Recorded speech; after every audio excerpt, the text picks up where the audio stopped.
Frappé par la foudre, chapitre 10. Je fais presque tout le trajet vers la maison au pas de course. Je ralentis en arrivant à notre HLM. J'ai peur d'y trouver l'auto de papa et de découvrir que maman a cru une fois de plus ses vaines promesses. Et comme je le craignais, l'auto est là. Je soupire et traîne les pieds jusqu'à la porte d'entrée. Mes jambes sont de nouveau lourdes comme du plomb. J'entends sa voix avant même d'ouvrir la porte. Il gueule, comme d'habitude. Je jette un coup d'œil furtif au salon. Maman est assise sur le sofa et regarde la télé. Une rose rouge gît sur le tapis au milieu du plancher. J'entends les grognements furieux de papa à l'étage, accompagnés de coups et de fracas.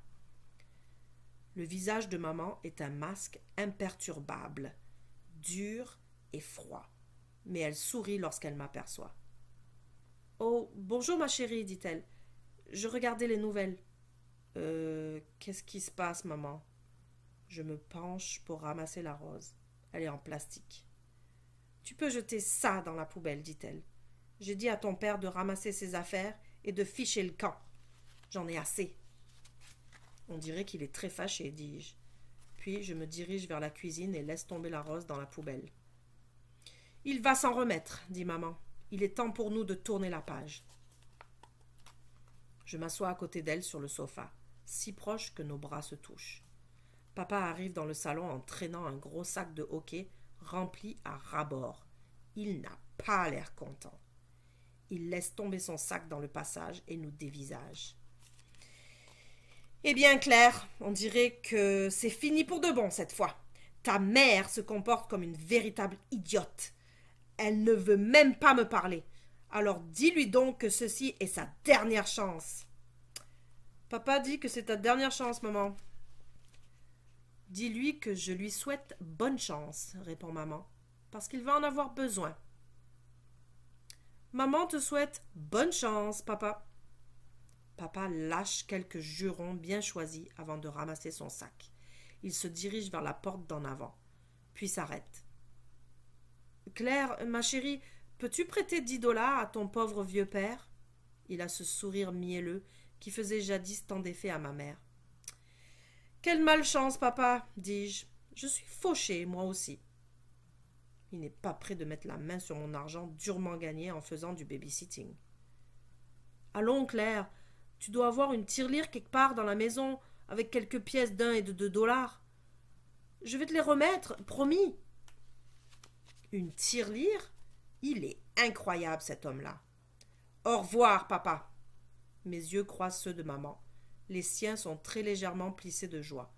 « Qu'est-ce que vous avez, vous deux ?» crie papa. « Vous allez le regretter, vous savez, vous allez le regretter. Voyons comment vous allez vous débrouiller sans moi. » La porte claque, les fenêtres s'entrechoquent. Maman et moi sourions. Nous nous payons une pizza pour célébrer son départ. J'extrais des pièces d'1 et de 2 $ de ma tirelire pour l'occasion. Puis, nous nous blottissons l'une contre l'autre sur le sofa, sous une couverture, et échangeons des massages de pieds tout en regardant un vieux film. Après le film, nous allumons des chandelles et bavardons jusqu'à passer minuit. Je lui parle de Lucie et de ma rencontre avec sa mère à l'hôpital, et les larmes lui montent aux yeux. Puis, je lui explique comment j'ai obtenu le rôle d'Ophélie, alors que je ne le voulais même pas, et de la culpabilité que j'éprouve. Maman répond qu'elle ne blâme pas du tout et qu'elle éprouverait le même sentiment. Lorsque je lui parle de la langue dégoûtante d'Éric, elle éclate de rire. Nous sommes pliés en deux, comme c'est agréable. Nous allons finalement nous coucher aux premières heures du matin. Je tombe dans un sommeil profond dès que ma tête touche l'oreiller. Je ne me rappelle pas avoir si bien dormi depuis longtemps. Tard le lendemain matin, le téléphone sonne et maman l'attrape avant moi. J'espère que ce n'est pas papa qui appelle pour la supplier de le reprendre. Et même si c'était le cas, je suis certaine de ce que maman lui répondrait. Elle est différente maintenant, plus confiante et déterminée à avancer. Ça me fait vraiment plaisir de voir ça. « Claire, c'est pour toi, dit-elle. » Une voix de femme. « Une femme ? Du babysitting pour ce soir, peut-être. Je suis assez en demande comme babysitter dans le HLM. et j'aime bien avoir de l'argent de poche. Allô dis-je. Une note d'espoir dans la voix. Claire? Bonjour, ici Angie Mantella, la mère de Lucie. Oh, bonjour, madame Mantella. Ma voix exprime la crainte. Pourquoi m'appelle-t-elle? J'ai pensé que tu aimerais savoir que nous avons débranché Lucie ce matin. Mon cœur se serre. Vous avez fait quoi? Mais pourquoi? Oh, chérie, je suis désolée, je ne voulais pas te faire peur. Je pensais que tu avais compris. Elle s'est réveillée, hier soir. Elle va s'en tirer. Mon cœur jubile. Vraiment? Vous voulez dire, il y avait 50% de chance qu'elle s'en tire, Claire, et la chance a joué en notre faveur. Elle est maintenant assise dans son lit, et elle adore le petit ourson que tu lui as apporté. Elle trouve que c'était bien gentil à toi de venir la voir. Vraiment? Madame Mantella se met à rire. Oui, ma belle, vraiment. En fait, si elle se sent mieux demain, elle t'appellera peut-être. Est-ce que ça t'irait? Bien sûr que oui, dis-je. Je serais heureuse d'avoir de ses nouvelles. Puis je me rappelle le rôle d'Ophélie et ma gorge se serre. Dites-lui de m'appeler n'importe quand. D'accord, dit la mère de Lucie. Et une fois de plus, merci beaucoup. Tu m'as fait beaucoup de bien, tu sais.